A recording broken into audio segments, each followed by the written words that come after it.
ng bayan. Huwag na po sana natin biktimahin yung mga taong umaasa lang sa isang kayos ng buka. Nakasalalay ang lahat ng mga plano sa kamatayan mo.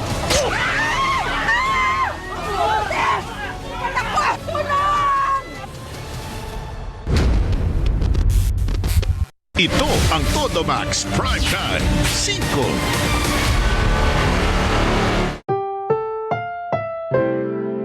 Ang programang ito ay rated SPG. Striktong patnubay at gabay ng magulang ang kailangan. Maaaring may masiselang tema, lengguwahe, karahasan, sexual, horror o droga na hindi angkop sa mga bata.